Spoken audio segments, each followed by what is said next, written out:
I'm Andrew Farago. I'm the curator of the Cartoon Art Museum, and it's my pleasure to welcome you to our Toon Talk. This is Infinity War and Beyond. It's a tie-in with our Infinite Universe of Jim Starlin exhibition.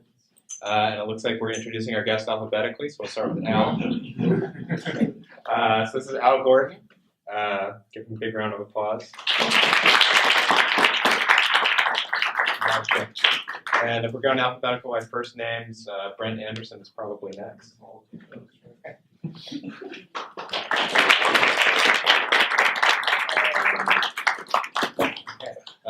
Mike Friedrish.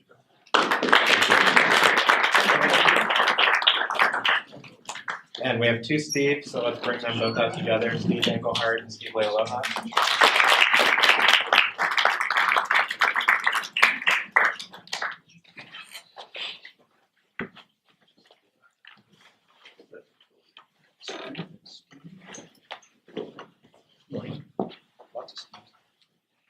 And yeah, the chairs are adjustable, so scoot back and forth as need be. Yeah, all right. I can only do the wave. That's what I want. Okay, and so yeah, thanks everybody for coming out tonight. So yes, we've got an exhibition of Jim Starlin's artwork on display right now. So how many of you, I know the answer, maybe you know the answer, how many of you have worked with Jim Starlin? Okay, who's got the most insulting or interesting or entertaining story About Jim. about Jim? Volleyball with Jim Shooter in the park. I told my wife one on the way over here. She said, "You're not going to bring that up." So, Bring it up. no, I knew that's what you would say, but no, you'll just have to. I actually can't think of it. I mean, boys got along just fine. I mean, he wasn't exactly what I think of as a wild and crazy guy. But I've heard otherwise. well,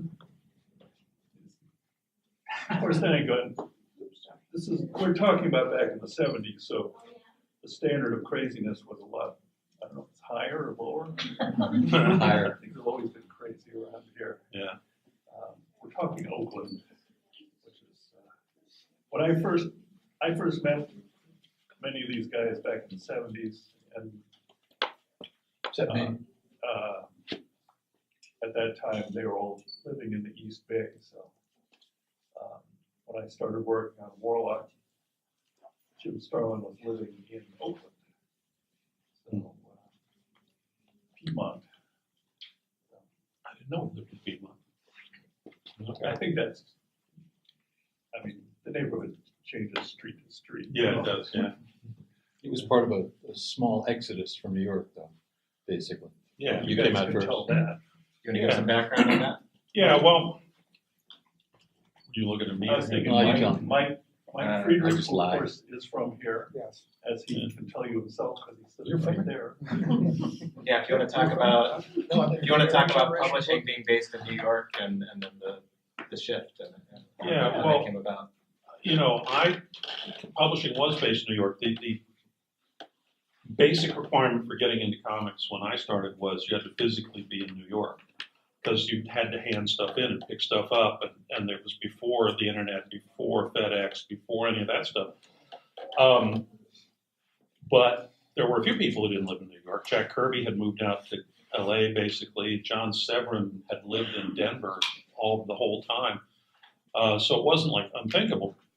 And I came out here actually with my girlfriend at the time, and liked San Francisco, and thought, well, I'd like to live here sometime. And then I went back to the East Coast, broke up with the girlfriend, said, well, now's a good time. Maybe I could do that. So I was doing Doctor Strange with Frank Brunner, and I was talking to him about it. And so we agreed I would come out here and find a house, and then Frank and his wife would come out and join me. And we got a place in Marin, actually, in San Anselmo. And then it was a big old house. And then Starlin and Al Weiss and Tom Warzakowski came out. And so for a period of time, maybe a year. Also come out and then go back. Yeah, he wasn't hanging with us, at least if he did. His own thing. Yeah, but it was like, I mean, there was like a year, I say a year, maybe it was 2 years, but there was a brief period of time when all those guys lived out here, and then Starlin and Weiss decided to go back to the East Coast. They decided they liked that better. Orzechowski stayed. What year was that, Steve? 73? 73? Yeah, I came out in 73. And the brothers and I eventually got separate. Well, so we were in San Anselmo, actually, we were in San Anselmo for 15 months, and then I moved to, I and others that I'm about to mention, well, me and Starlin and Orzechowski moved to Moraga and lived in Moraga for a while. And then we continued to kind of go our own way after that. But yeah, that's, it was just, I thought you do the comic work sitting by yourself in a room, and the room could be basically anywhere, so long as you can connect to people. And in those days, I mean, I would work till like 4 a.m. and then drive to the post office and buy stamps out of a machine and send it off special delivery. And a day and a half later, it would get to New York. So it was that primitive, but it worked for the time. And that's how we all did it out here. So. And then they invented express mail right around that time. Yeah. So you could send artwork back to New York, no problem. Yeah, like Steve says, there had been a couple of examples of artists living outside of New York City, but Marvel didn't have any writers who lived outside of New York. And actually, I met Jim Starlin as part of the process of leaving New York and returning back home here to California, because he and I shared a house in Staten Island for about 3 months. And they assumed I would get on the ferry and take the artwork in that I had written the dialogue for. And what I started to do very purposefully was to every other set of pages, I would mail them. And they got used to getting mail from me. And so when I said, well, I'm returning to California, it was like, oh, okay, well, then just keep mailing your pages in. But that turned out to be, in retrospect, pretty significant because it was in those first 3 months that Starlin and I did the first Iron Man story that contained Thanos and Drax the Destroyer. And that, I was writing Iron Man at the time every month, and Jim was trying to break in. And I still have not been able to remember whether Jim came to me or came to the editor, and the editor sent him to me. But since we were roommates, somehow or other the connection got made. We'll work together on, you have these characters, put them in Iron Man. So I was quite happy that somebody else had come up with a story, come up with characters. I didn't have to do anything except write the dialogue. So my contribution was to make sure that Jim Starlin got credit. So, it says characters by Jim Starlin, and that's how he's able to get the credit that he gets now and get the entree. Well, those characters, he had created all those guys when he was a fan. Yeah, Before he came to work in profession, he had Thanos and he had Right. Gamora and he had all these people.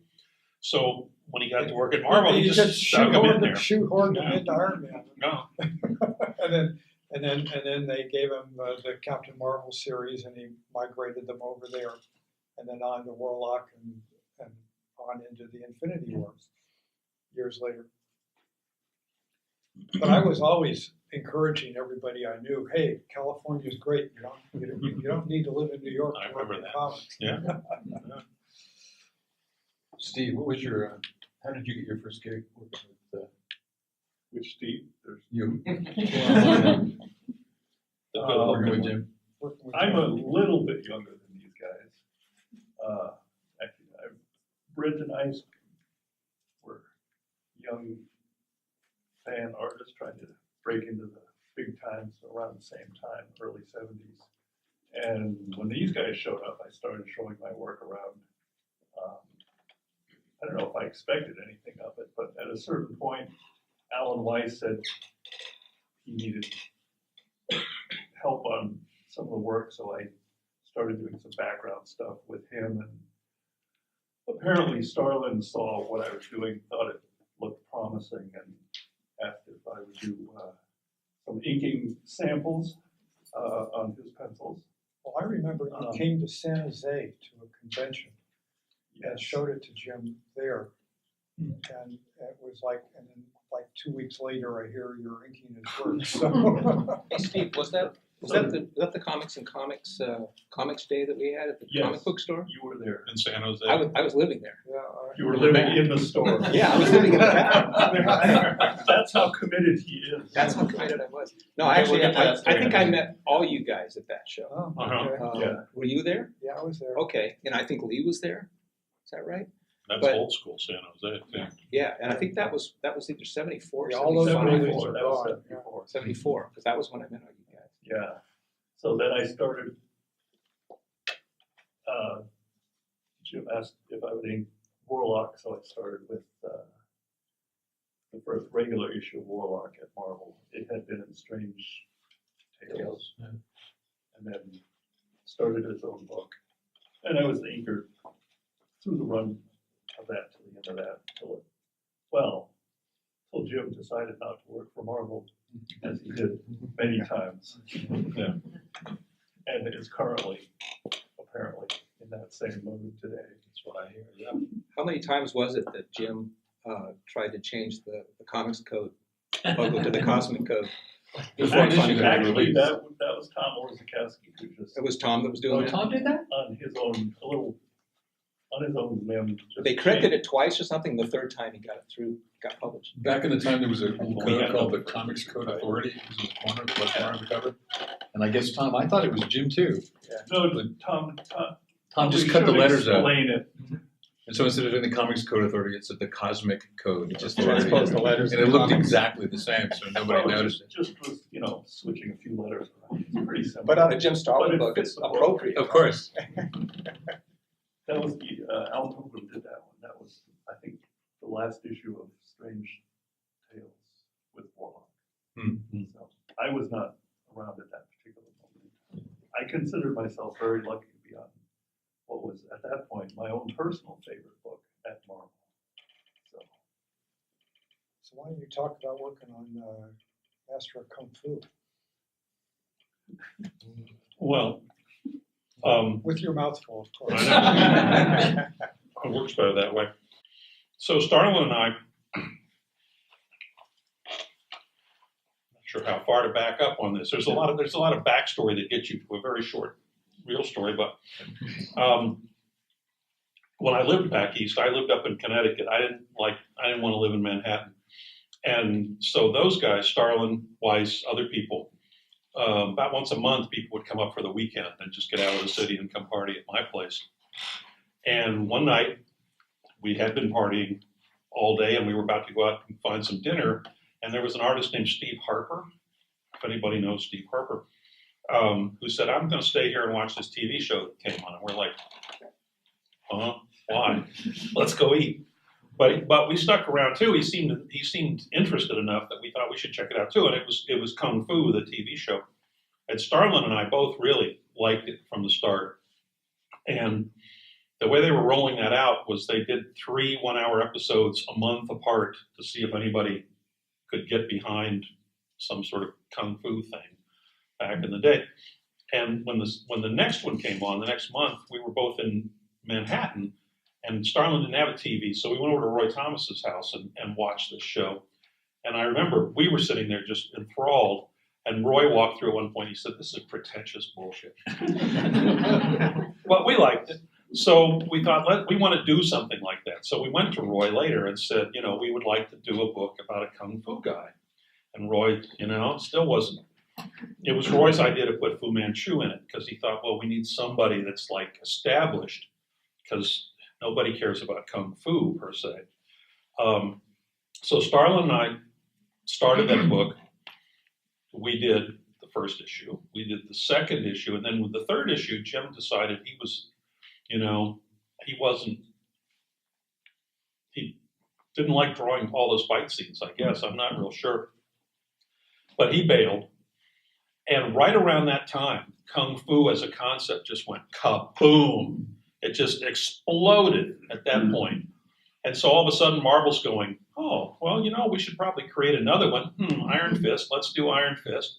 And let's publish Master of Kung Fu like a regular monthly comic and a regular black and white magazine, and we'll do annuals and specials. And about that time I said, I'm bailing on this too. So Starlin did 3 issues and I did 5. And then of course after that, for people who really know Master of Kung Fu, Doug Mensch, Paul Gulacy took it over, and they took it to a very fine place. I mean, that their run is, you know, the cool part of that entire series. But Starlin and I get to, you know, we're co-creators of the thing, so we get the benefits for that. But yeah, I mean, a lot of that stuff was just in those days. You know, Starlin could say, I want to do a book about I want to do Warlock, you know? And people go, yeah, okay. Character that it has been sitting on the shelf for years. Yeah, It was yeah. a Jack Kirby creation, wasn't it? It was him or Well, something? not Yeah. really. It was launched out of a Fantastic Four thing, but it was really Roy and Gil Kane. Yeah. Well, who did the worked first? it into a superhero concept, and then Jim made it cosmic. Yeah. Wasn't the first one by Jack though? Wasn't he the No, guy in the well, yes. cocoon or something? Yeah. That's theoretically the through line, yeah, but The I- costume and the powers and all that stuff for Roy and Gil. and I don't recall him being more than like a 2-issue introductory story, and he might have showed up one more time or something, but he wasn't being used. No. Right? So how Jim decided that he could take that guy and turn him into something, and, you know. Well, who wasn't knows, but I have a vague memory of Jim telling me that he had been he'd been pitching Silver Surfer for about a year.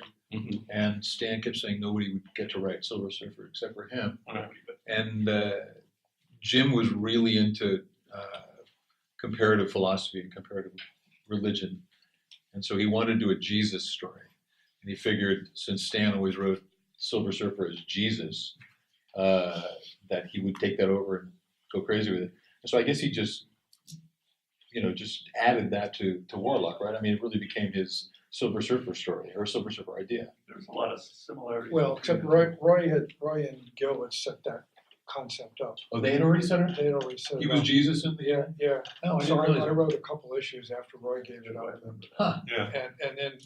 But then that went through so many writer artist changes in like 8 issues. There were like 5 creative teams Right. that it just didn't take off.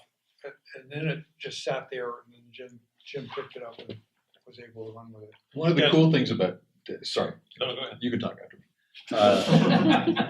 One of the cool things was I think Jim destroys the universe in one of the Warlock, but he has the guy who's reporting the universe going away. He's a guy from, what was it? KMPX, KSAN? Who was it? Yes, he would throw in local references. He was he was on one of the hippie radio stations. I'm a hippie. KMPX. Was it KMPX or KSAN? I think it was KSAN. But he had Dave, More. That's right. no, before Dave Moore. Dave Was it something, and he's KSAN? reporting the end of the world in Warlock. But if you were from San Francisco, you knew it was from KSAN. Oh, okay. It was kind of cool. He did there were a fair number of small Oakland references in Warlock here and there. So, you throw in some of his friends as villains. Who are you talking about? Actually, some of the pages are on the walls here. You can go through and some of the names of the characters are real people. Really? Well, Starlin was, I mean, you talked about being interested in philosophy and so forth. I mean, Starlin, if you meet Starlin, was he here last week? He popped in for a visit on Monday. Okay. I don't know if any of you have ever encountered him. I thought maybe you might have. But I mean, he comes across as kind of a hard-bitten, no-nonsense kind of guy. But he's really very interested in all that stuff. I mean, you know, the Kung Fu philosophy caught his attention. The other stuff caught his attention. And as you can certainly tell from his oeuvre, he's very fascinated by death. Hoover? Yeah, there you go. I mean, there's lots and lots of stories about people dying in Starlin stuff, but he's very interested in that sort of thing. So a much more multifaceted guy that he might come across as, Someone actually stumped him in a panel, I think you did last week, asking him if there were any characters he hadn't killed, and He couldn't think of He it. came up with somebody, I've been watching through it once. Yeah. I'll have to watch it back. He said there was one character that he said he didn't think he killed. But I'm not sure he was sure. he may have been wrong. What do you And it think? might not have even been a real character, I have no idea. So what do you think about that? I know he didn't write the movie. He's always been into death. Like everyone Mhm. did. Just Did he have a out-of-body experience or something? I mean, knowing Jim as little as I do, I can imagine him saying, it's always I was popular. falling down drunk and I had this great experience. I thought I was out of my body. Yeah, no, the big question's fascinating. So he was a big Joseph Campbell fan and stuff. Probably. Well, Thanos. Yeah. that's- Can we hear more about living in the back of the comic shop? Well, actually, I do have a little anecdote about Jim. I met Jim at that comic show with Alan Weiss and a whole bunch of guys. But before that had happened, I was living in the back of the comic book store. And anybody's familiar with San Jose? The corner of South 2nd Street and East San Fernando, it's an Asian fusion restaurant. And there was a shoe repair place on the corner. And then all the rest of the restaurant was the old comic book store. And I lived up in the back. I had my studio there. I worked in the comic book store for store credit. I would work hours and then I'd get free comics. All the comics you could. And then I got to draw comics in the back. Man, this was heaven for me. But I remember I made a bet with one of the other shop flies that were hanging around the store that I could get a Marvel letter published. And they said, oh, sure you can. I said, no, I'll write a letter and I can almost guarantee you they'll publish it. So, okay, well, what letter are you going to write? Well, Starlin was popular on Captain Marvel. And I wrote this typical Stan Leeism kind of letter about Jim Starlin's muscled figure stretching across the panels. It was just really florid, really purple. And they published it in Captain Marvel number 23, I think it was. That's my first published letter at Marvel. But there had to be something in Jim's work to inspire me to be that purple. How many have you had published letters? I don't know, about a half a dozen or something. I was not much of a letter writer. This was just a win bet. What did you win? Bragging rights. I won the right to tell this story. You did a letter in there? Yeah, that's how I broke in. Really? I had like 50 letters printed. 50? Yeah. His name was very prevalent. I had Yeah. two. I remember those. You, Steve? No, but I'm in all Julie Schwartz magazines. Yeah, I wrote it for DC. So you have artwork from those too, because Julie used to send pages back Yeah, from the well, I books. don't have them anymore. I gave them to Fool. the museum. You This gave place a few has to them. me, which I've always been rather grateful for. Steve, did you? Both you guys. Did you guys have letters? I did, yes. I What did you- wrote in a few letters to DC. I was never much of a letter writer either, but I had some letters published in, I think it was Hawkman Comics. I'm not sure what else. The Murphy Anderson run? Yes. I had a This is letter back in the 60s. published to Doctor Strange, but that's a It's funny to read old books from the You were 60s. writing Like there's a Yeah, Magnus. yeah. You turn the pages. There's a little tiny Walt Simonson drawing when he was like 14. You know, in Magnus Robot Fighter. And Bernie, I think, is in a Creepy or an Eerie or something. Creepy. A lot of us, as young fans, we sent in stuff. I had a drawing published in Creepy magazines on their You fan did? page back in the 60s. Yeah. A couple months after this guy Bernie Wrightson got something published. So, of course, he started working for them professionally not too long afterwards. How did you break in, Al? Me? Here or in the comics? or- Well, the only real connection I have to Jim Starlin was that I probably filled in blacks for Steve in those first I think I was studying music in college and playing in a band at night and helping Steve on rare occasion and filling in blanks because neither of us were all that knowledgeable about stuff and I couldn't use a brush.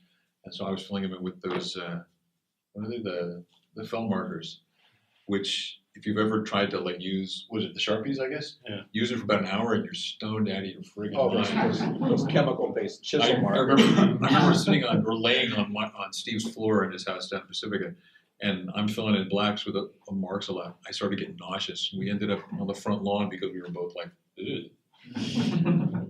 I should probably mention that Al and I have known each other since we were little kids and we're young comics fans and 2 years apart. we both grew up We've in, always been 2 years apart. Pacifica, California, graduates of Oceana High School.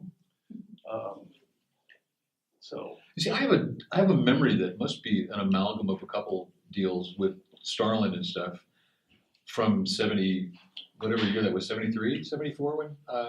But I remember driving Steve because I was the only one around that had a car. I drove us to Berkeley to this old house that I think was Starlin and Al Weiss living together. Yeah. It was probably in Oakland. Alan they lived Weiss in lived Berkeley in a large briefly, house. yes, near the BART station. Right off Okay. MacArthur. Yeah, that sounds right. And there was a cool. It was a Victorian and it had a nice, really cool attic. It's still there. I just I see it remember. every time I go by on BART. Oh, you gotta like show me which house it is. Sure. But I just remember everybody sitting upstairs and Al Weiss, when he did porn, he would change his name to Al Weiss, like holding court. It was kind of fun. It was like, here's this knowledgeable guy in comics. He's only a few years older than this, but he was. You're talking about Alan? Yeah, and he totally was into pontificating about Anything. Yeah, probably anything. But this was was reading comic out loud. books. That's not about Starlin, but he was reading out loud at Bill Sienkiewicz's house in Connecticut. Al was. Al Weiss, right? He was reading Archie and the Heatherville out loud, just entertaining the room. And that was the first time I'd ever heard of Archie and the Heatherville. He's got that kind of old FM disc jockey voice. He kinda, Yeah, he's got a great voice. He's the one that convinced me to do Kazar the Savage. Well, so what year was Master of Kung Fu? Because my image of being up in this A-frame part of is everybody sitting in the lotus position upstairs, or trying to sit there, and Al could do it. That's all I remember, really. I want to say 74. Around the same I'd time. have to look, but it was right in there. So And we did, and we started it in New York, so it must have been, I mean, it must have been 73 even, because I came out here in the fall of 73, and I did go back to New York fairly regularly on Marvel's dime, thankfully, back in those days. But I mean, I don't have the sense, I have memories of us putting together that concept and book, and I don't have any sense that I was just sort of like there for a week or something. So it was probably 73. Well, I remember there was a call looking for inkers. Because the story I remember was that Al was going to ink Warlock, Al Weiss was, and then he backed out, wanted to do something on his own. That's probably what Steve started inking. Was that it, Steve? Because I remember there was a call. There was all these local guys. There was a guy named Jim Pinkowski and another guy named Carl Potts who ended up being as an editor of Marvel. And you. Yes. Didn't we all go to some? Because the only reason I went because I was playing in a band. I wasn't into comics. I think it was Jim It Starlin. was Steve's ride.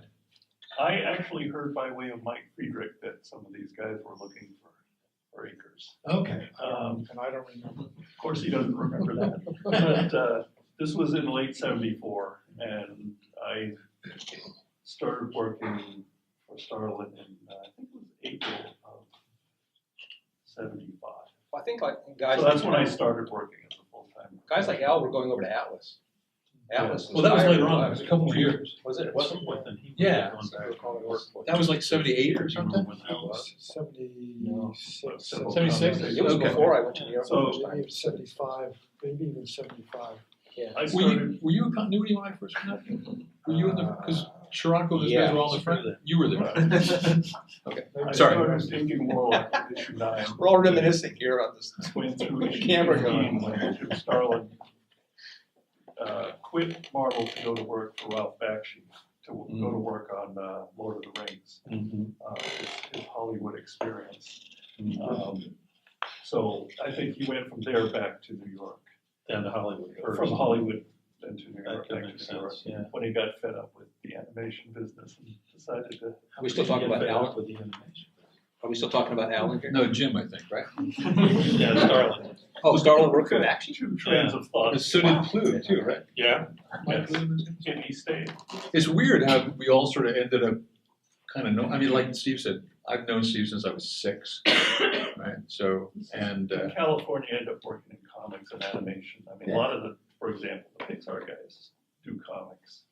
So, or have done comics and gone into animation and so on. I know Steve's done work in all of these different venues. There are options if you live out here. Yeah. How many of you guys were guests at the first Baycon up at the Claremont Hotel? guests are there. Well, guests are there. I was there. I was there, I wasn't a I guest. think I was Yeah. in. I know I I was went in the with Steve. second one. I don't Was know if that I was the at the first? first one.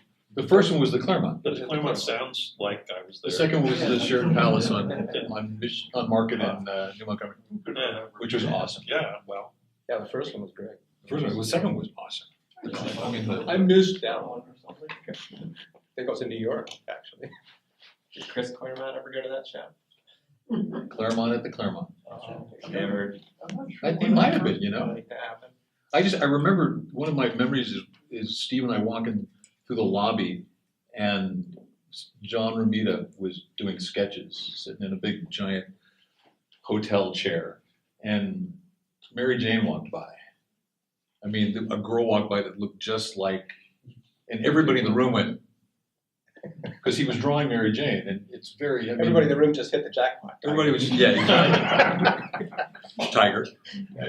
But it was weird because we were watching John draw, and this gal, this red-haired gal with the same jagged bangs and hair walked by, and everybody that was standing around Ramita just went.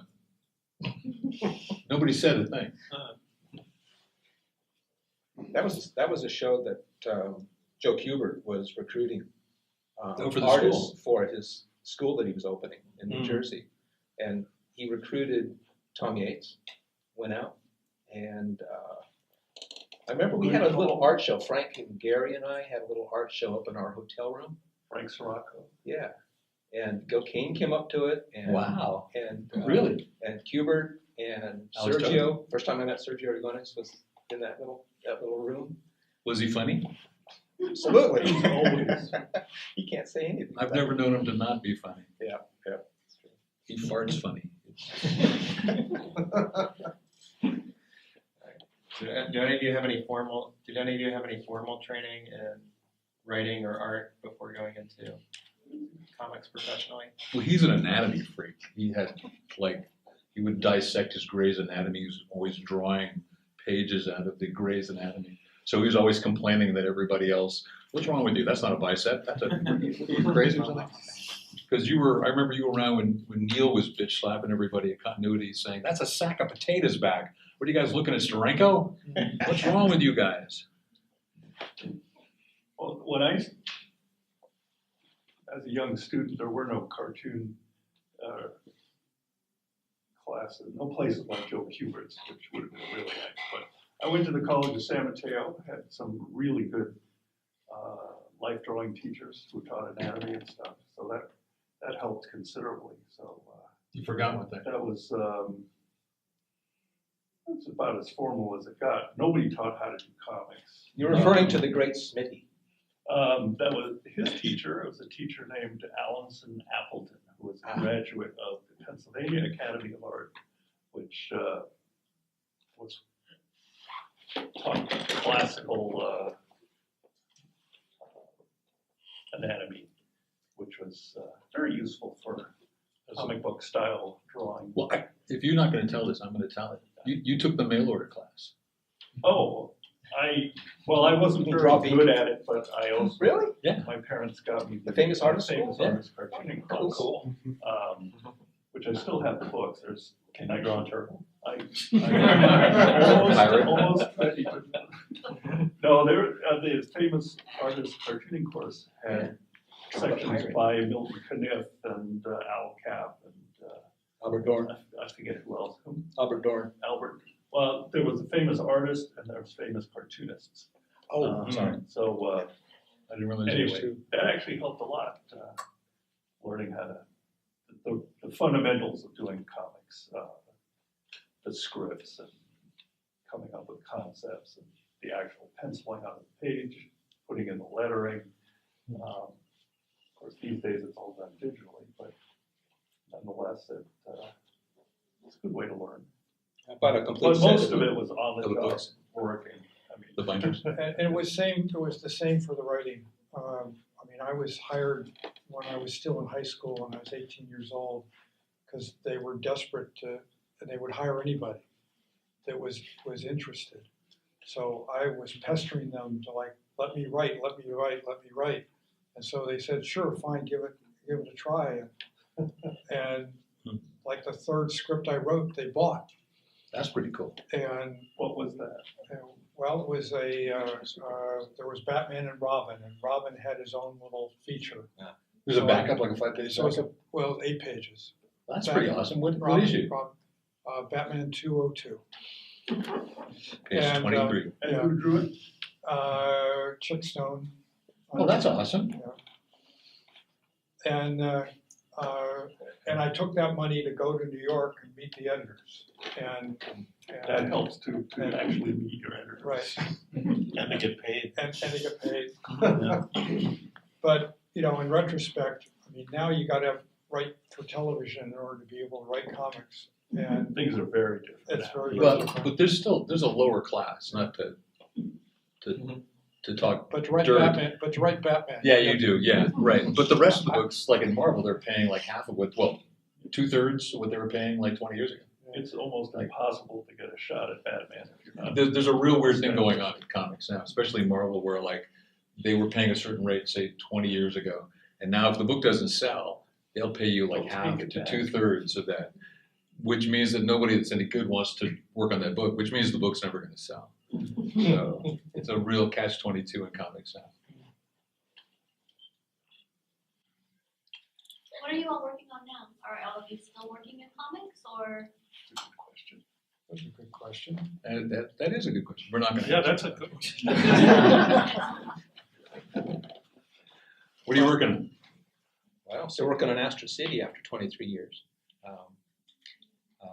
Working on some personal projects, and I'll be drawing comics until I can't anymore, which means that my tongue will be out of my mouth, lying on the top of my drawing table. But yeah, no, Smudges the ink. I'm enjoying working in comics more now than I did when I was just a little kid. So I guess things are going okay. Well, you were part of that sort of exodus from the Bay Area, mostly San Jose, right? It was you, Frank Sirocco, Gary Winnick, Carl, maybe? Carl You Bunce? Tony didn't Salmon. go, didn't go Tony very Salmon? far. What's that? You didn't go very far. That's right. Oh, ultimately I came back, but I did 2 stints in New York area. At Continuity Associates, which is Neil Adams' studio. Neil and Dick's. Well, it's Dick's studio. Neil likes to say it's his. No offense. It's actually Patty's studio. Dick ran the place. Yeah, Patty ran it. Yes. Absolutely. But all those guys were pretty talented. I mean, I don't know what happened to Gary, but He's working Frank again. does awesome stuff. He did Alien Legion for Epic Comics, right? Carl was an editor, and he did The Last Dragon for Archie Goodwin with one of the Epic line. Right. Yeah. So I mean, everybody that went out there from San Diego or from San Jose ended up in comics. I mean, Gary Carl Winnick- for a long time. Gary Winnick ended up at LucasArts. Yeah. Right. I remember when he got that job. They were doing a test to see if they could teach computer people to draw, or if they could teach people that could draw how to use the computer, which would be easier. And it was Yeah, pretty that was- ridiculous. It was pretty brilliant, though. Yeah, They except do that it was obvious that people that worked the computer never learned how to draw and couldn't do crap. But all the comic book people were like, yeah, piece of cake. Yeah, I learned computers because Gary hired me at LucasArts. Yeah. They paid me $20 an hour to learn how to use a graphics computer back in the days when 256 colors was like the thing. What was the program?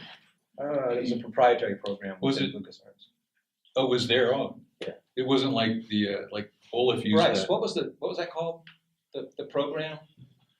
It was- Codberry? Yeah, well, you were doing research into those guys. Into ancient. Was it the Irish company? No, it was called, Wasn't Codberry? No. Okay. Because that's what Olaf, I guess, used. It's a PC based. no, they had their own was it the SCUM program? SCUM. SCUMM? I think that's what it was called. Okay. There's somebody that knows something. And all of that eventually became Pixar. So. Yeah. But no, that was my experience with learning how to use computers, and that was in 1990. So it wasn't until the whole internet thing happened and all that by the end of the 90s or yachts that I started drawing using a computer. But we don't need to talk about art tools. That's boring. Like a stick and some ink. Didn't Jim Starlin ever walk past you while you were doing this? No, he flew. Yeah. The monitors always flicker Yeah. if you walk by. Too cosmic. So, yeah, anyone else working on You doing comics? comics right now? Oh yeah, I just Dark Horse just screwed up a trade paperback that I finished a year ago. It was supposed to be out in November. It'll be out this coming November. But I'm doing a Tarzan graphic novel that we had really good. We had some great comments from the Burroughs people who read it and said they thought it was the coolest Tarzan in 30 years. And they were like, "Who's that guy? Joe. Who is that guy that did Tarzan? Joe Kubert. Yeah, that's the guy." Tom Yates' teacher. Yeah, Tom Seager. And the first 3 chapters are drawn by, I wrote it, Tom drew the first and colored and painted the first 3, and a brilliant storyboard guy named Bo Hampton did the rest of the book. It's a lot of fun. Now we're just waiting for it to be published. Speaking of Tom, just one little interjection here. Tom provided me the opportunity. He's the current artist on Prince Valiant for the newspapers. And he provided me the opportunity to pencil 6 consecutive Sundays for him to ink on Prince Recently, Valiant. right? It was about 5 years ago. Oh, I thought you worked At this point, yeah. But man, that was like one of those dreams come true. You know, like I always wanted to draw Prince Valiant because Hal Foster was such a big influence. Yeah. And here Tom, my good buddy Tom that I met at that same show, 75, provided me the opportunity to pencil Prince Valiant. I was like, That's pretty cool. in heaven. The only adventure series that still exists, right? I guess so. Yeah. I don't know. Not that you can see it. Yeah. You see it online. Gorgeous stuff. Well, I asked him about that once though, and he said actually it's like in the Fresno paper, and it's like a lot of the small papers. It's in the PD up in Santa Rosa. Yeah, I mean it's like it's around. It's just not in sort of like major markets anymore. Well, it actually makes enough money that they can pay the writer and the artist to do it, Yeah. which is really unusual in comic strips these days. Yeah. So So Steve, are you still drawing comics? I am. I was working on a monthly deadline for Marvel and DC since I started working with Starlin back in 1975. And I was working on Fables, mostly inking and penciling occasionally. And when that wrapped up, I sort of got off the monthly deadline thing. I'm currently working on a graphic novel adapting a Robert Louis Stevenson short story.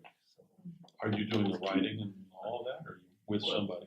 just myself, well, adapting Robert Louis Stevenson. I'm trying to not change anything he wrote, but coming up with good visuals and turning it into comics form. Yeah. let me fix this one little part here. So I have my own deadline. So that's in the works. So I'm still doing comics. Mr. Englehart. I'm basically, I got to a point where I could retire, but I found that I still liked doing comics. So now I'm doing stuff, doing this really big series where every chapter is a graphic album. And it's a series of graphic albums in order to tell the whole thing. So it's clearly not being done under deadline. And it's basically just, it's what I want to do. So I'm doing it. And if at the end of the day, it's too weird to sell or whatever, that's okay, because, you know, I'm doing it for myself primarily. Well, I'm kind of in the same boat as Steve. Oh, yeah. I did creative work for only about 7 or 8 years, so I don't know why I'm sitting here. Well, you worked for Well, I worked DC with on Jim Green Starlin, Lantern. that's right, I worked with Jim Starlin, that's what I'm Published, saying. and you did ground level comics. Yeah, yes. the only Published ground level them. comics. Yeah. So, and then I hired Jim Starlin to work on the first Star Reach comic that I published. And then when that folded a few years later, I created the so-called direct sales department for Marvel. And one of the first things I did was we should be doing graphic novels.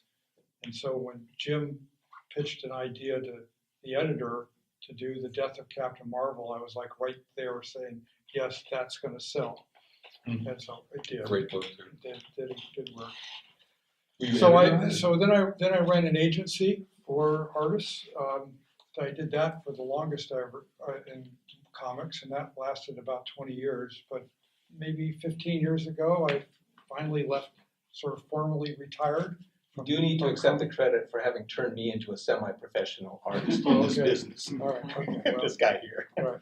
What happened? I created WonderCon. That's the other thing I did. But then I went through a wormhole and found myself being a union rep at the University of California, which is completely different work, and did that for 10 years. And then I retired for real to go to seminary and became an ordained minister in the United Methodist Church. So I'm back writing. But you know, when you write sermons to deliver in a church, it's the exact opposite of comics. Because in comics, you get paid to say things as concisely and precisely as possible. I mean, you know, we'd be down counting letters. You know, how many letters can we fit into this panel? Where, you know, church sermons are the exact opposite of that. You're supposed to layer and layer and layer and layer. And I have a really hard time doing that. So you're script doctoring the Bible. Yeah, right, that's right. So it's really tough. Running a few new chapters. Well, maybe someone is speaking to you to give you that. Yeah, well, we'll see. I should mention, before it got away from me, because I really sort of went for the meta answer before. I got contacted about a year and a half ago, 2 years ago, about doing a comic for kids with cancer. It's a company that makes the cyclotron, which is used to treat the kids for cancer, and they wanted to have something that the kid could understand what the process was, but in a non-textbook way. And so I did that with my friend Mike out here, sitting here in the audience, and that's been really well received. So again, I'm sort of retired, except I'm not, and doing things that interest me. Writers never retire. No. Just trying to figure out how you retired. I mean, Yeah. How'd you do that? yeah. Not that I want to. You have to take some drugs or. I could do that without retiring. There must be some other question out there that somebody Yeah. has. Thanos went through an amount of changes. What brought you to the final concept of Thanos? Well, I can't speak to that. That's where you really need to have Jim Starlin himself talk to you, because he had already fully developed it at the point that I saw it. And he didn't really explain it to me in the way that you just asked. It was just, here's the story of how we first meet him. And at that point, he was just a regular comic book supervillain. Kind of dark side. Yeah. It was. You could see there were influences from Darkseid and Doctor Doom and other Marvel Comics supervillains. But it actually took a while. It took a few years before the character really was fully formed, and I was only involved at the very, very beginning. So I don't really know how that happened. Sorry. Well, pretty much as the years went by, Starlin would add more and more elements to the story, and he got bigger and bigger and fatter. Really enjoyed the movie, and he said they took it in some different directions than he would have, but he was able to approach it as a fan, so he really enjoyed what they did with it. As a concept, that they were sticking to what he was thinking. It was also very clear that the Infinity Gauntlet book has a very different ending than the film. So if you get a chance to read the thicker version of the Infinity Gauntlet comic that you've kind of seen in the $1 section right now, if you get the thick book and read the end, apparently it's different. Do all of you go to the Marvel movies as fans? Are you out there opening night, or Some of them have actually worked on the characters, so they get Rocket Raccoon. invites to screen credits? Yeah, So, yeah. Disney's pretty good about that. They acknowledge when they use your stuff. They give you screen credit. They invite you to the premieres. All that stuff. I created so many different people that it's like now I've been. The first time I went to a Hollywood premiere, it's like, oh, and now it's like, oh yeah, sure.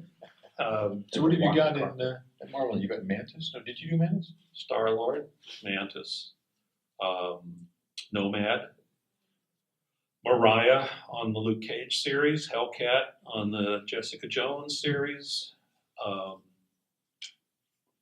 they're about to reissue Nightman TV thing, which is, I don't know where that falls into the Disney pantheon, except that they own it and whatever. But yeah, it's sort of funny. When you first get into comics, you want to create lots of stuff, and then after a while, at least in the '80s, you kind of said, "Wait a minute, Marvel owns all this stuff, and I don't, so I'm going to stop creating things." But fortunately, I created enough things that now, when they're making movies, I get the benefits of it. who knew? Yeah, 30 exactly. years in the future. Well, nobody knew. That was the thing. Comics in the '70s, if you were into comics, you were into comics. And if you weren't, you didn't come anywhere near them. So, and I can remember going to people and saying, read this, you'll really like this. And they're like, hell no, I'm not doing that. So nobody thought, the only examples we had of comic book movies was like those cheesy Captain America movies and the semi-cheesy Doctor Strange movie. So you never thought that there was any world outside of comics. And the idea that there would be the Marvel film universe and all that kind of stuff is just like that, Nobody could have said, oh yeah, that's where we're going to be somewhere down the line. Well, but I remember being in New York City in 1987 in the summer, and going into Times Square, and there was a huge poster of the bat symbol of, in essence, early promotion for the first Batman movie with Tim Burton. And I knew at that point we had turned a corner. Based on my stuff. I think the big one was the X-Men, though. It was the first one that was not a superhero movie. It seemed more action-adventure, sci-fi. It treated it completely serious. There was no tongue firmly planted in cheek. Yeah. In fact, they even made fun of, like, you don't expect me to wear like a yellow spandex suit, do you?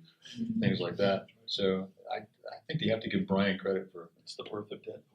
Yeah, that's right. It was, huh? Yeah. Same actor too. Yeah, there was that period in the '90s. Anytime anybody would do any comic book stuff, it was always like, we all know that I'm slumming here while I'm doing this kind of thing. There was always that kind of, this isn't really real, and it took a while for people to. The first Superman movie was good, but it was still tongue in cheek. Yeah.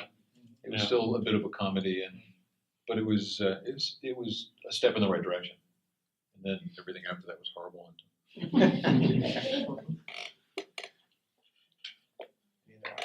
Yes. So if you guys had your choice to work on any character, corporate BS aside, so you didn't have to deal with DC or Marvel, you could just do whatever you wanted, what characters would you want to work on?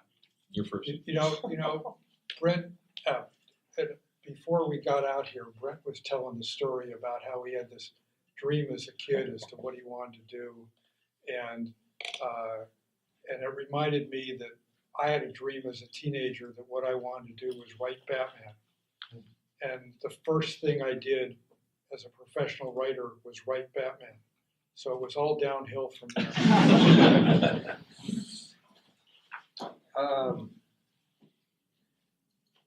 There's really no character with the major companies that I'm that interested in at this point.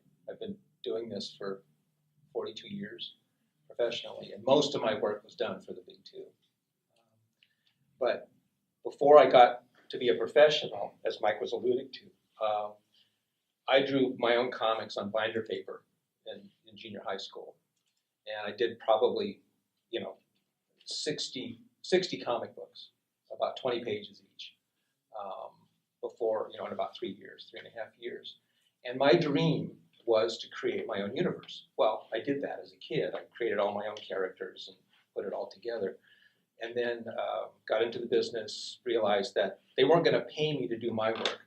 They were going to pay me to do their work, their characters. So I did that for a long time. And then I met Kurt Busiek in 1994. And you did that X-Men graphic novel. That was pretty amazingly well received. Yeah, that was pretty cool. Yeah, that was pretty cool. With Chris, right? Yeah. And my dream was to create a universe of characters, or co-create. And when I met Kurt, that's what happened. For the last 23 years, Kurt and I have been producing Astro City. We've created literally thousands of characters, and the franchise is now a franchise. And so it's like a dream come true as a kid. From now on, I'm working on my own personal projects. I'm actually going back to before I became a professional as a kid, and I get to create characters and a universe for myself, or a series of different, graphic novels and collaborations. Are any of these new things reimaginings of your childhood comics? Some, yeah, actually. Yeah, I had a series called Force 5, which is basically my take on the Fantastic Four. That was my favorite Marvel You character. have too many of them. Just fine. Yeah, I have Force 5. One better.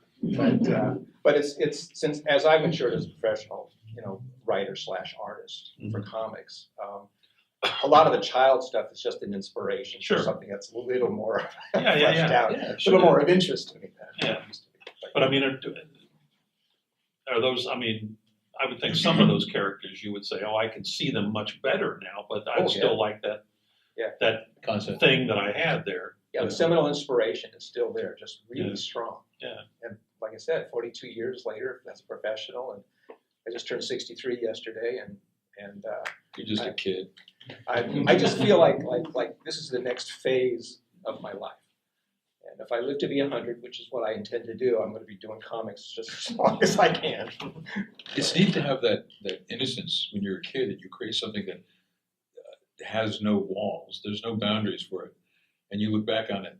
I did a book for Image called Wildstar, and it was based on a character that like Steve and I used to draw our own comic books when we were kids, and fold it in half. I think it was Mike Boris that showed me that you could take a piece of typing paper, fold it in half, and take two of them, and you can have an 8-page comic book. I remember years ago staying at your house in Pacifica, and we showed each other our childhood comics. Did we really? Yes, we did. And what did I show you? Something wonderful. Well, Steve and I have been, Steve's 2 years older than I think. I keep saying that because he's always been 2 years older than me. You're the baby. Yeah, I'm the kid. But we've been drawing comics since we were 8 or 9, somewhere in there. I was always drawing as far back as I can remember. Honestly, everybody I know to do this professionally. Who knew? Anybody I knew in Pacifica, there was a bunch of artists that were really good, but Steve was the best by far of anybody I knew. I mean, I've got drawings that I will put up on Facebook this week that Steve drew when he was 12 that are friggin' awesome. I mean, Steve could always draw the pants off of anybody. than I Probably knew. pay you a lot of money not to put those on. No, they're really good. Make sure you tag the Cartoon Art Museum when you do it, so you can all see. Good point. Okay. How do you do that? Yeah, I'll ask Andrew later. I'll help you. Okay, thank you. Yeah. I got to do, when Image Comics started in '92 or whatever, I got to do Wildstar, which was an idea that Steve and I did. He probably doesn't remember it all. It was called The Protector. Remember that? Sure. Of And course, I, all of our ideas were loosely yeah, based on other stuff. based on. He was sort of Green Lantern for Marvels me. and DC But I stuff. turned him into Wildstar in '92, and that was a blast. It taught me how to do a comic book. I mean, I'd been working for Marvel and DC up until that point, and I was the editor, I was the writer. Jerry Ordway did the fantastic pencils. I inked it. I had John Workman letter it. It was my favorite my favorite letter. I remember that book. And it was an amazing experience to actually have to create something from nothing and have it come out. I remember thinking I was going to die before anything I ever did came out when I was working with Steve. We did, did you have those weird, I got to ink Spider-Woman with Steve. And I was awful. The fact that I got any work at all after that was amazing to me. But I figured this was way too cool working for Marvel Comics, and then I'm sure I was going to pass away before the book ever hit the stands. But so me and Jim Starlin have a lot in common, I guess, right? Both into dead. Oh, yeah. You remember you and Steve helped me out with a deadline. Oh, on yeah, that's Somerset right. Homes years ago. You remember The that? modesty, yeah. Somerset Homes. Yeah. Somerset Homes. We often help each other out in deadline crunches, helping Brent out on something. I had an issue with Spider-Woman that Brent helped me out with penciling and Oh. so on. What was that? Gun. I was just gonna say, characters. The question. Over the years, I've been lucky enough to work on all of the characters I've been wanted to work on as a young fan. Superman and Batman, and the X-Men and the Avengers, and so on. So, I don't know. All of the characters that I always really liked. I was fortunate enough to work on Star Wars. I worked on the There's got to be original something that comics you haven't done. adaptation of Star Wars. So.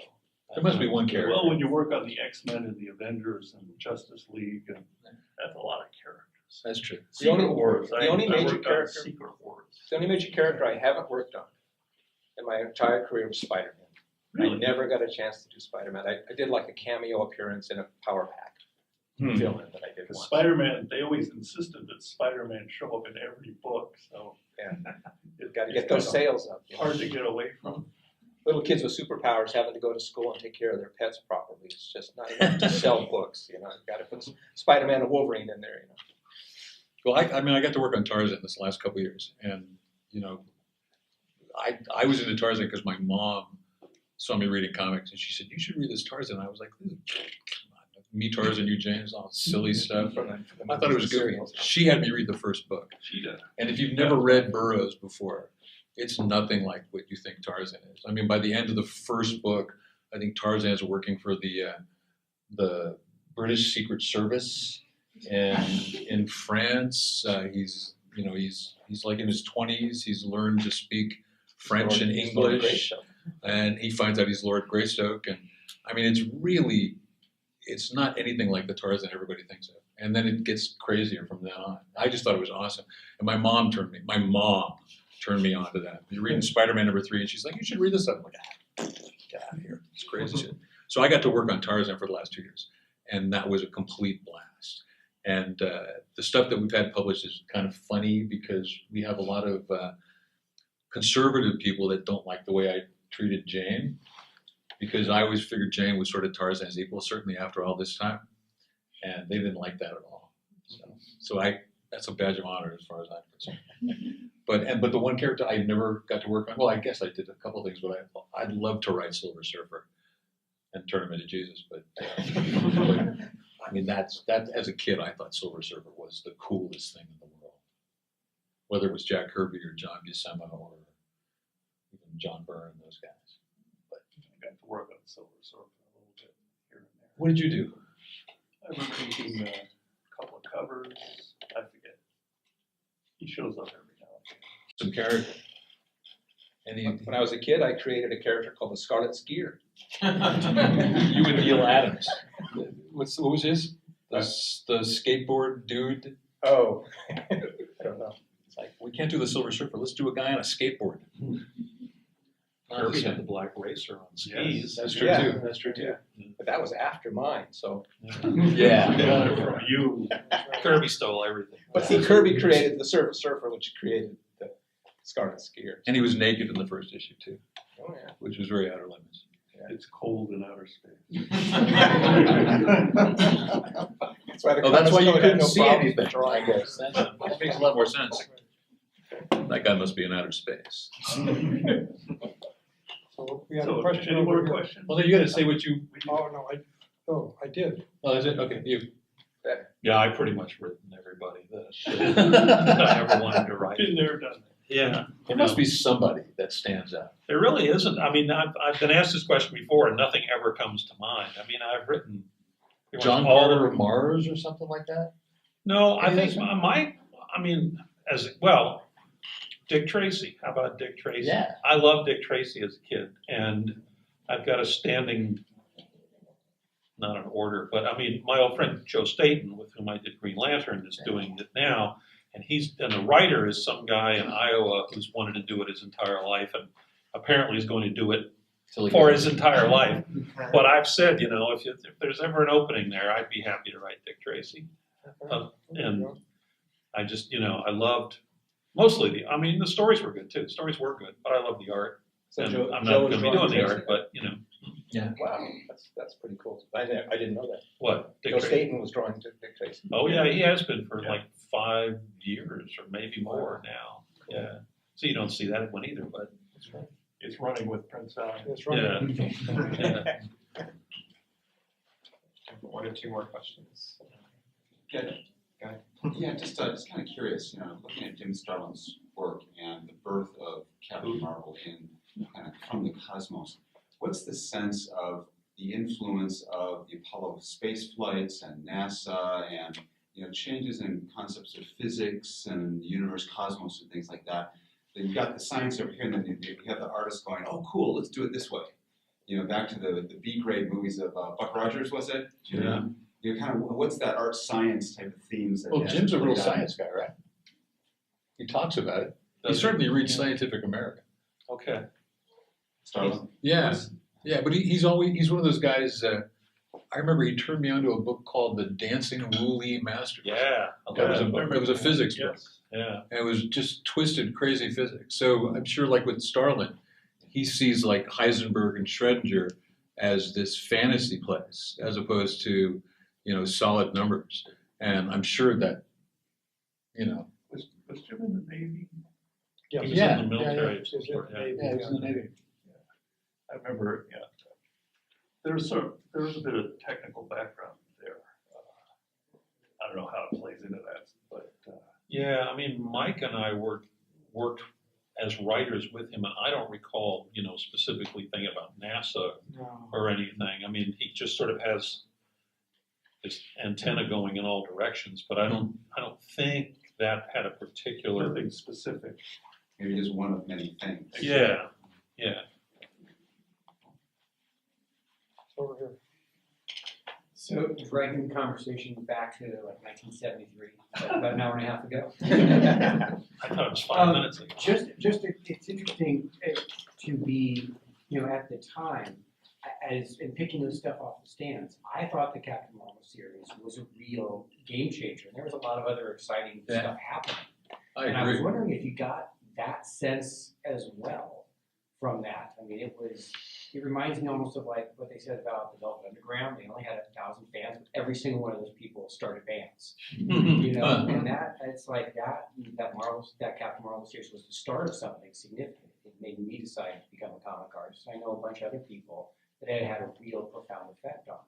I was wondering, did you see it like that, or at the time? Well, I think- that was cool. Let's move on. That period was, like you say, it was a game changer. This stuff was really not like that. I guess in the early 60s and early 70s, Marvel was selling well to the college audience. We used to, growing up here, one of the first hippie concerts was called A Tribute to Doctor Strange or something. So there was people in the alternate lifestyle that were into that stuff in the 60s, but by the 70s, yeah, I think Steve's Doctor Strange for me was really cool. So I mean, and I hadn't read comics for like 4 or 5 years, and I picked up a Doctor Strange where, you know, Benjamin Franklin was this frisky old fart messing around with the younger girls, and then I read Starlin's couple of Strange Tales. I thought, this stuff is really weird. This is not just guys punching each other out, but there is guys punching each other out. So. Well, I think you might have inadvertently said it, that the whole era was, everybody was firing on all cylinders, you know, and so Starlin was doing it in his particular direction, and other people were doing it in their direction. So I don't know that people said, wow, Captain Marvel is just so much different from everything else, because the landscape was pretty nicely populated. I mean, but people did say that's a really good book, you know, and so forth. I think part of it is that in the early 70s, there were a lot of new people coming into comics, and they were all young and had lots of fresh ideas that, I mean, the comics industry is a pretty strange one. And it was, by the 60s, it was all the same people. They weren't hiring anybody. And as Marvel grew, they had to start hiring new people. So there was a big influx of young creators. Well, there's also a California angle to this that I see, that I think it's not a coincidence that these friends of mine here are the ones that were creating this kind of weird stuff, and our peers were creating Silicon Valley at the same time. And it was a lot of the same sort of California Pacific Rim culture happening very specifically here in this immediate region, that had a lot of influence on the material you saw in the comics. And eventually, once they accumulated enough money, it got into Hollywood and became the film industry. It was easier and cheaper to do comics, so we could do more fascinating comics. In 1973, it took till 1993 to get them into the movies. But there was very much, you know, so that kind of gets back to your question. There was a science awareness at the same time as there was a creative awareness, I think, going on. I mean, I don't know that we at the time were aware of that. It was just cool to do. It was just fun to do. There was a period though that, like, around the time we all got into the business. I mean, I was probably around the same time you. Steve was a couple years before me, and you guys were a few years before that. But comics had all of a sudden there was a fan base that was different than, like, Steve and I going and reading 1936 Flash Gordon on the microfiche in the public library, because there was none of this stuff. The comic book stores as well. Yeah, right. Exactly. The comics became rock and roll around this time. You had, I mean, seriously, you had Bernie Wrightson, the whole studio guys. It was the first time that you had fan favorites from, you know, we loved Carmen Infantino and Jack Kirby and Steve Ditko and all these guys, but, you know, they weren't rock and roll. I mean, as cool as they were, all of a sudden there was this weird little thing that happened in comics, and it was Bernie. Pretty out there, though. Yeah. Well, I'll just throw the story out there for background for people who don't know it. But when Stan Lee was writing all of the Marvel comics, I went back and looked at it once. The month before he hired any assistants, he wrote 13 different comics, ranging from Millie the Model to Fantastic Four. And so he decided maybe he needed some assistance at that point. So he hired Roy Thomas and Denny O'Neil. And Roy tells the story that they were both drilled heavily on sounding exactly like Stan. They had to sound, it had to be indistinguishable, because that was the tone, because Stan had written everything. So that's what people expected, blah, blah, blah. And then a couple of years later, Stan retired. And Roy took over, and a lot of us young guys came in at that point. And Roy, who would be expected to continue that process, instead said, you guys can do anything you want to do, so long as it sells and you turn it in on time. You meet your deadlines and you sell the book, there's no other restrictions. And so all of us young guys, as Steve was talking, we came in, we really wanted to do comics because we really had grown up in the 60s and seen that and really wanted to get there. And then you could do anything. So then you could take the characters you created in Detroit, like Thanos, and stick them in comics and do rocket science and do cosmic stuff and all that. Which is why that era was so, there was nobody saying you got to stop at this point, and fit the mold somehow. So it was just a great era and just unbelievable that it actually existed. But it has something to do with the 70s and rock and roll and all the rest of that stuff. That was the mindset. I worked on Howard the Duck. My second inking job was working on Howard the Duck with Frank Brunner, who was living in Oakland at the time.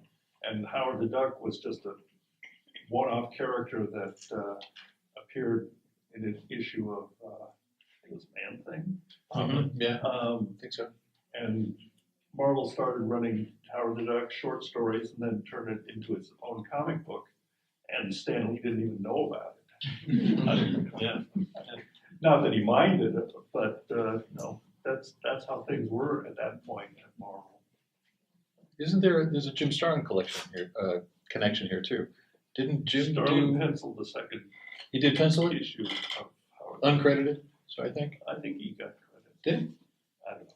But there was always a lot of people helping out. And There's a couple continuity issues Starlin- of the Duck. Starlin drew really quickly. I mean, he would lay out an issue of Warlock in 3 or 4 days. He just, it's in his head. He just puts it down. So he was able to help out a lot of people on their deadlines. Well, you would know. I think Al Milgram told me once that Starlin penciled like chiseling the thing into the paper. Very intense. You just had to pour the ink into the slots. Joke about, yes, that's that. You just have to let it flow into the grooves. Yeah. So, Yeah. In fact, it was sort of the days, it was like the Wild West. I yes, think about it, really like, was. and I was like the little kid back Candy then. shop. What? A little kid in a candy shop. Well, And kind Marvel of, Comics. but with the Wild West, image in mind, I was the kid that was seeing these new gunfighters coming in and replacing the old guard, the old heroes, and really liking that and wanting to be one of them. And Yeah. it just felt like, I got to find a way to do this. Yeah. Yeah, rock and roll, just like rock and roll. And I remember thinking there's no comic. If Marvel had a bad comic, if Marvel had a comic that really wasn't working, some new guy would show up and just totally blow it up and make it work. And I remember coming to that conclusion, looking around and going, what's a really terrible book? And it was Man-Wolf. And then some guy named George Perez came in and took that book over like the next month or something. So I just thought, Some guys take. there's no credit. just anybody will come along and do something cool here. Keith Giffen is like that. I mean, he took on the Justice League when it was the worst selling book at DC, and because he'd just gotten, I can't remember. He ended up, but they asked him, "What do you want to do?" And he said, "Give me the worst book. Just give me the worst book." He said, "Why don't we just cancel the Justice League?" And it became the #1 book at DC within about 2 years. Isn't that what Neil did with X-Men? Yeah. Well, and Stranko too. Yeah. No, that book didn't sell. Yeah, it didn't sell at all. No, But it was a fan hit. But X-Men wasn't selling that well to begin with. Right. And then True. they were either going to cancel it or not. And I think Neil went in and said, just Oh yeah. give it to me, I'll fix it. And Yeah, That's the way so, Neil approached everything. And it was a great book, but it still didn't sell. it still didn't sell that. Yeah. Well, I found it unreadable, but that's. Well, I love that stuff. Well, I just got hung up on the pictures. I didn't know what the stories were for years. I started off as a penciler at Marvel That's right. by taking over Spider-Woman, which was one of their lead selling books at the time. Yeah. We didn't make it a bestseller, but it managed to, I was working with Chris Claremont, which helped considerably. That helps. That's right. So you did 2 stints on the book then. Yeah, I started on, I inked several issues of Spider-Woman eventually pencil any Who were you inking then before that? Carmine infant. At the end? I remember you did. Oh, and then I drew it myself. And actually Brent helped out at the end as well. But that's sort of a common way to break into the industry. Give me your worst book. What could possibly go wrong? And, you've got to prove yourself. So yeah, thanks everybody for coming out. We have plenty of events in the pipeline, so sign up for our email mailing list. This is the last week to see the March exhibition. So featuring the graphic novel by Congressman John Lewis, Andrew Iden, and Nate Powell. And we have a Treasury of Animation coming up next. That's highlights from the Cartoon Art Museum's animation archives. And I think these guys are all going to hang out to talk more, sign books, and whatever else. Any last lingering questions you felt the need to Just a fun fact, I know that Mike and Leeway over there were the first two guests through the door when we officially reopened in this space. So thanks for that. So let's give them a big round of applause.